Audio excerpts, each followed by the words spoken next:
the owner of the current Super Bowl champion, New England Patriots, now sponsor Mr. Robert Kraft. Patriots owner Robert Kraft arrived in Israel last week, and he brought 20 of his friends with him.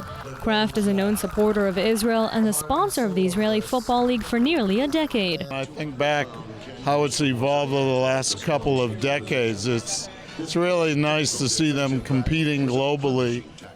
The trip was spearheaded by the Israeli ambassador to Washington, Ron Dermer, and included Kraft, 19 Hall of Famers, the president of the Football Hall of Fame, and NFL anchor for CBS, James Brown.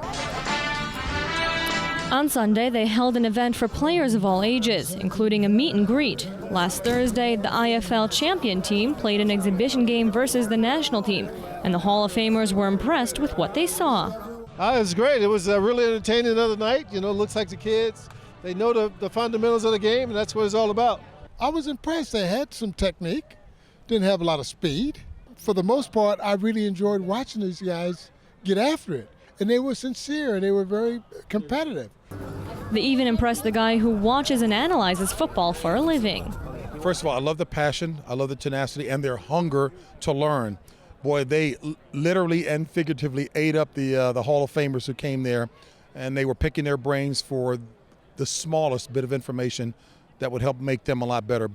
There are 500 players in the IFL, the Israeli Tackle Football League, another 500 in the High School League, and 1,000 Israeli flag football players, including a women's team. For the players, meeting the Hall of Famers is a great chance to learn and promote what they're doing. Great opportunity and great exposure for the league and for American football globally and in Israel. The NFL doesn't have many foreign players, but Kraft says it's his dream to see an Israeli in the league and sees potential in some Israeli players making it to the NFL. I hope so. It might be a special teams player like a kicker or a wide receiver. We'll see. That's the dream. But some of the players think Israeli football has a bit of a way to go. There's a lot of work that needs to be done here. Coaching is obviously one of the biggest issues. Fields are an issue. There's still a lot of hurdles for American football, but it's evolved over the years. I played here 4 years ago on this field, and I went to play college football. Kraft may have an eye on one player in particular, so who knows? There may be an Israeli playing in the NFL soon enough.